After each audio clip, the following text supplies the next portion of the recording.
Hello student, आज पढ़ेंगे 10th class के लिए चैप्टर फर्स्ट की आपके प्रश्नावली 1.1 है और इस टॉपिक का नाम है वास्तविक संख्याएं। तो वास्तविक संख्याओं में अपन ने 1.1 एक्सरसाइज का फर्स्ट क्वेश्चन सॉल्व कर लिया था। अब इसका सेकंड क्वेश्चन सॉल्व करेंगे और आप उसकी जो भी आपको क्वेश्चन करवाता हूँ वो आप पहले रफ में नोट करोगे। रफ में नोट करने के बाद में आप खुद से प्रैक्टिस करोगे कि अपने से सोल्व होता है या नहीं है, फिर उसको आप फेयर में नोट कर लोगे। क्वेश्चन नंबर 2 स्टार्ट करते हैं। दर्शाइए कि कोई धनात्मक विषम प्राकृत संख्या, जो धनात्मक विषम पूर्णांक संख्या होती है, तो धनात्मक पूर्णांक संख्या क्या होती है? धनात्मक पूर्णांक संख्या, धनात्मक पूर्णांक संख्या सारी 1 से स्टार्ट होती है। जैसे 1 हो गया, 2 हो गया, 3 हो गया, 4 हो गया, 5 हो गया, 1 2 3 4 5 6 7 ऐसे इन्फिनिटी तक चलती जाती है। वो धनात्मक पूर्णांक होती है। अब देखो ये संख्या है, इनमें कुछ क्या है? सम संख्या और कुछ संख्या विषम संख्या है। अब देखो आपको दे रखा है धनात्मक विषम पूर्णांक 6q + 1 या 6q + 3 6q + 5 के रूप का होता है, जहाँ q कोई पूर्णांक है। q कोई पूर्णांक है, यानी कि कोई भी इनमें से कोई भी संख्या है, पूर्णांक संख्या है। अब देखो आपको इसको सोल्व करेंगे, यूक्लिड विभाजन प्रमेय की सहायता से सोल्व करेंगे। अब देखो इसमें यूक्लिड विभाजन प्रमेय लगाएंगे। यूक्लिड विभाजन प्रमेय होती है आपकी a = bq + r। अब देखो आपको q के मल्टीप्लाई में जो नंबर दे रखा है वो आपका देखो 6 है, तो b की वैल्यू आपके पास 6 हो जाएगी।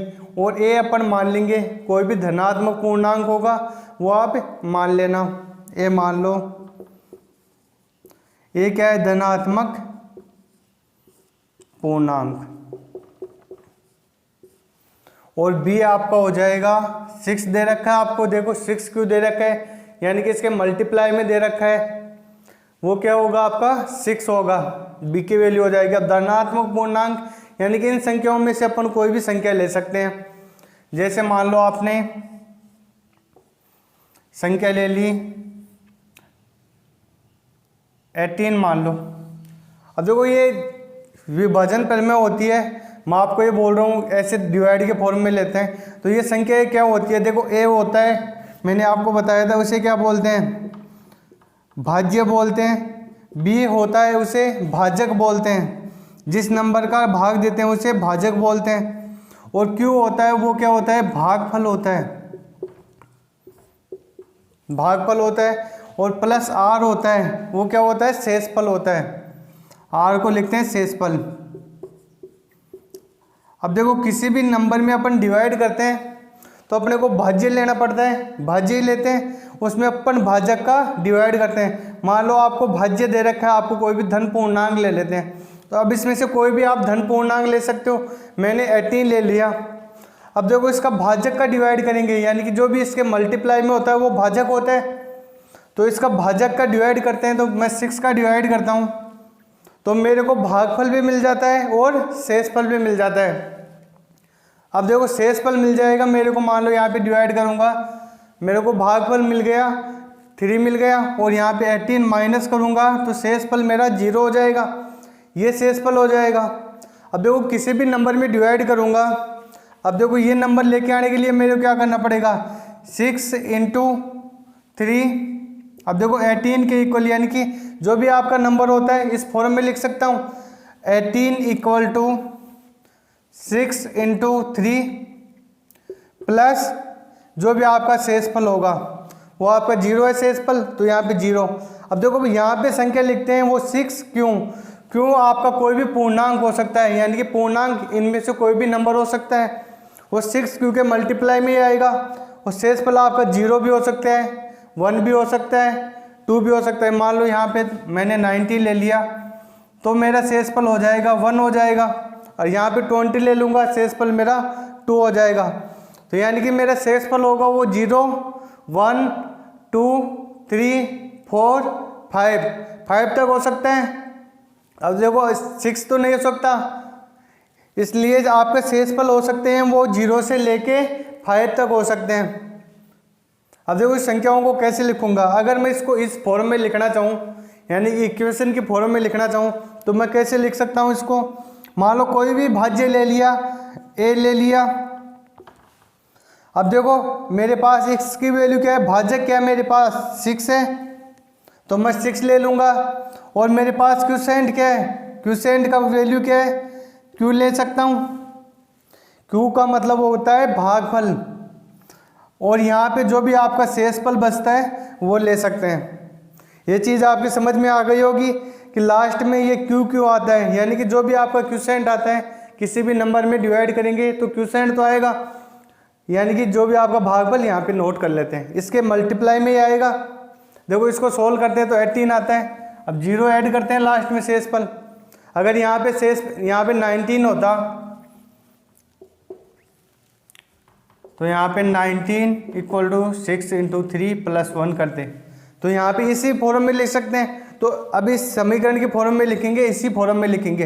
यही आपकी क्या होती है, यूक्लिड विभाजन प्रमेय होती है। ये आपके अच्छे से समझ में आ गया होगा यूक्लिड विभाजन प्रमेय क्या होती है। अब देखो इस क्वेश्चन को सॉल्व करेंगे।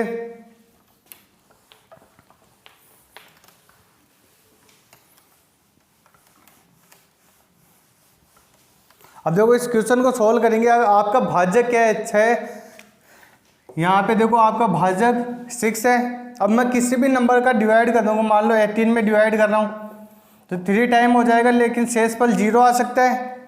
तो आपके शेषफल क्या क्या आ सकते हैं, तो शेषफल की वैल्यू लिखेंगे। शेषफल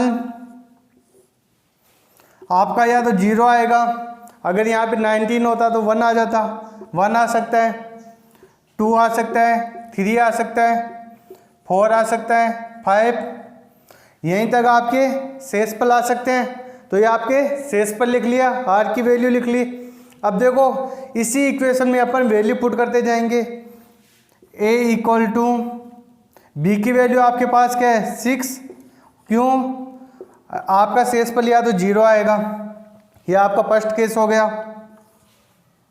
दूसरा केस हो जाएगा आपका 1 इक्वल टू 6 क्यों प्लस 1, यानी कि शेषफल आपका 1 आ सकता है।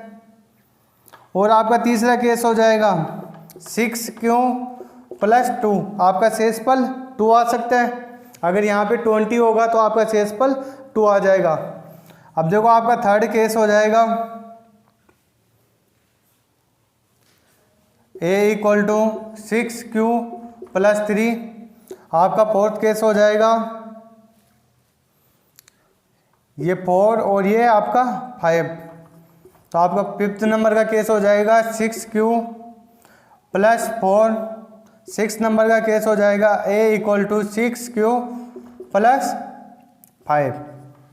ये आपके 6 केस होंगे। आपके शेषफल 0 आ सकता है, 1 आ सकता है, 2 आ सकता है, 3, 4, 5, ये आपके शेषफल होंगे। अब देखो अब इन संख्याओं में देखो कुछ संख्याएं सम आएंगी, कुछ संख्याएं विषम आएंगी। अब सम संख्या होती है वो क्या होती है, 2 के मल्टीप्लाई में होती है। देखो किसी भी नंबर को ऐसे ही तो होती है सम संख्या 2 प्लस 3, तो आपकी 6 आएगी, वो क्या होगी सम संख्या।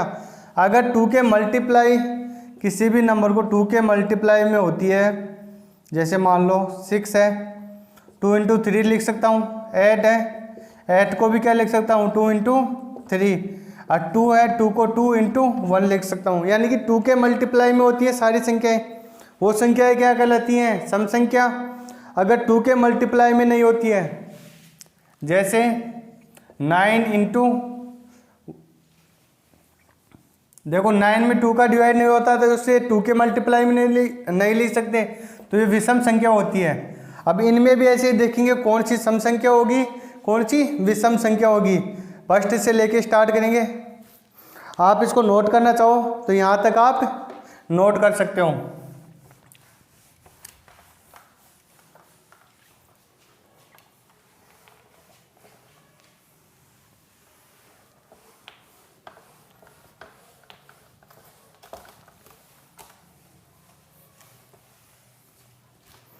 देखो आपका फर्स्ट केस था, उसको देखेंगे।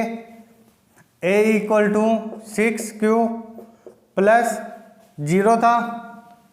अब 0 है तो इसे मैं क्या लिख सकता हूँ, a इक्वल टू 6q। अब देखो मैं इसमें 2 का डिवाइड जाएगा या नहीं, ये कैसे चेक करूँगा। मैं इसे 2 के मल्टीप्लाई में लिखूँगा, 2 3q बच जाएगा। देखो कोष्टक में अगर मैं 2 कॉमन ले लेता हूँ, 2 के मल्टीप्लाई के रूप में लिखता हूँ, तो 2 बाहर आ गया और अंदर बच गया 3q। यानी कि ये 2 के मल्टीप्लाई में है तो वो क्या होगी, सम संख्या होगी। 2 के मल्टीप्लाई में होगी वो सम संख्या, तो ये सम संख्या हो गई। अब इसे लिख देंगे a इक्वल टू 6q सम संख्या। अब देखो आपका दूसरा केस क्या है, a equal to 6q plus 1। अब देखो ये 2 के मल्टीप्लाई में नहीं आएगी, इसमें से कोई भी कॉमन नहीं आएगा, तो ये क्या हो जाएगी, विषम संख्या हो जाएगी। इसे लिख देंगे 6q प्लस 1 विषम संख्या है। अब देखो आपका थर्ड केस क्या है, a equal to 6q plus 2। देखो आपका ये थर्ड केस है। अब देखो इसमें से कॉमन ले आऊँगा, अगर 2 कॉमन आ जाता है तो ये सम संख्या होगी, अगर 2 कॉमन नहीं आता है तो विषम संख्या होगी। अब देखो इसमें से कॉमन ले आऊँगा तो यहाँ पे बच जाएगा 3q, और यहाँ से 2 में से कॉमन ले आऊँगा, यहाँ पे बच जाएगा 1। अब देखो 2 कॉमन आ गया इस नंबर में, तो ये क्या हो जाएगी, सम संख्या हो जाएगी। इसका मतलब आप डायरेक्ट ये समझ लो, मान लो ये विषम संख्या भी है तो उसको 2 के मल्टीप्लाई में होती है, यानी कि उसको 2 से मल्टीप्लाई कर देते तो सम संख्या बन जाती है, इसलिए ये सम संख्या है। तो लास्ट में आंसर लिख देंगे 6q प्लस 2 आपकी सम संख्या है। अब देखो आपका फोर्थ केस है,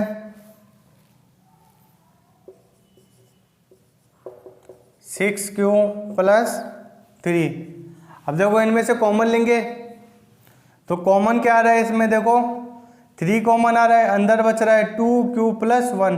देखो इसमें 2 कॉमन नहीं आ रहा है तो ये क्या होगी, विषम संख्या होगी, यानी कि ये हो जाएगी आपकी विषम संख्या। अगर 2 कॉमन आ जाता तो विषम संख्या सम संख्या हो जाती, विषम संख्या। तो ये आपकी हो जाएगी 6q प्लस 3 विषम संख्या हो जाएगी।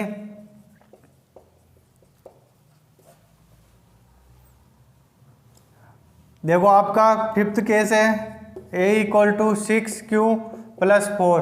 अब देखो इसमें कॉमन लेके देखेंगे, अगर 2 कॉमन आ जाएगा तो सम संख्या होगी। अब इनमें से कॉमन लेंगे तो 2 कॉमन आ गया, यहाँ पे 3q बच गया और यहाँ पे 2 बच गया, तो ये अंदर वाली नंबर है वो कुछ भी हो, मान लो सम हो या विषम हो, अगर उसको 2 से मल्टीप्लाई कर देंगे, मान लो ये अंदर वाली की वैल्यू आ जाए 5, उसको 2 से मल्टीप्लाई कर देता हूँ तो 10 हो जाता है, तो 10 सम संख्या। मान लो अंदर वाले की वैल्यू सम संख्या हो तो उसको भी 2 से मल्टीप्लाई कर देता हूँ, तो तब क्या आती है, सम संख्या ही आती है। यानी कि कोई भी नंबर को 2 के मल्टीप्लाई के फॉर्म में होती है उसे सम संख्या आती है। अब तो ये क्या हो जाएगी आपकी सम संख्या, तो a इक्वल टू हो जाएगा आपका 6q प्लस 4 सम संख्या। आपका लास्ट केस है, 6 केस है, a equal to 6q plus 5। अब देखो इसमें से कॉमन लेंगे, कुछ भी कॉमन नहीं आ रहा है, कॉमन नहीं आ रहा है तो ये क्या हो जाएगी, विषम संख्या। तो 6q प्लस 5 विषम संख्या है, 6q प्लस 5 विषम संख्या है। अब देखो आपको पता चल गया इससे डिवाइड करने पे कौन सी सम संख्या होगी, कौन सी विषम संख्या होगी। अब देखो आपके क्वेश्चन में बोल रहा है धनात्मक विषम पूर्णांक 6q प्लस 1 अब देखेंगे अपन 6 क्यूब + 1 आपका विषम संख्या है, ठीक है। 6 क्यूब + 3, 6 क्यूब + 3 देखेंगे तो ये भी आपकी विषम संख्या आ रही है। और 6 क्यूब + 5, 6 क्यूब + 5 ये भी आपकी विषम संख्या आ रही है। तो विषम संख्या कौन कौन सी हो जाएंगी, लास्ट में आंसर के रूप में लिख दोगे। इसे पूरा नोट करना चाहो इसे पूरा नोट कर लो और लास्ट में आंसर लिख देंगे। देखो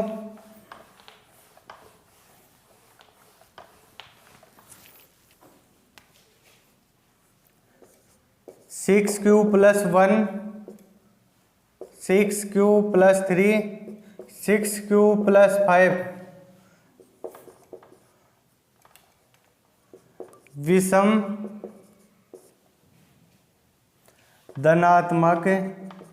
धनात्मक विषम पूर्णांक है। यानी कि ये विषम संख्या है, यानी कि जो भी ये नंबर आएंगे 6 क्यूब + 1, 6 क्यूब + 3। देखो एक एग्जाम्पल लेके समझा देता हूँ। मान लो क्यू की वैल्यू आप 5 ले लो, 6 इंटू क्यू की वैल्यू अपन ने 5 ले ली, +1 कर देंगे तो क्या हो जाएगा 31। तो ये विषम संख्या ही तो होती है 31। इनमें कोई भी वैल्यू पुट करके आप चेक करना चाहो आंसर को तो आप ऐसे चेक कर सकते हो। देखो विषम संख्या आएगी, इसमें कुछ भी वैल्यू पुट कर लेना। अब देखो दूसरी संख्या ले लेते हैं, 6 इंटू 5 + 3 तो ये आपका आ जाएगा 30 और 33 आ जाएगा। तो ये भी विषम संख्या है, यानी कि ये सारी विषम संख्याएँ आएंगी। यहाँ पे मान लो मैं 6 ले लेता हूँ, इसकी क्यू की वैल्यू मैंने 6 ले ली, तो 6 इंटू 6 + 5 तो ये 36 और 5 41 हो जाएगा। तो ये भी विषम संख्या है। तो इसमें कुछ भी आपका ये आंसर आ गया और आपका सही है। देखो आप ऐसे चेक कर सकते हो, लेकिन आपको ये फेर में करना नहीं है। 6 क्यूब + 1, 6 क्यूब + 3, 6 क्यूब + 5 धनात्मक विषम पूर्णांक है। तो ये सारी धनात्मक संख्याएं तो आ रही थी पॉजिटिव, तो धनात्मक विषम पूर्णांक है। और नेक्स्ट पार्ट में अपन क्वेश्चन नंबर 3 सोल्व करेंगे।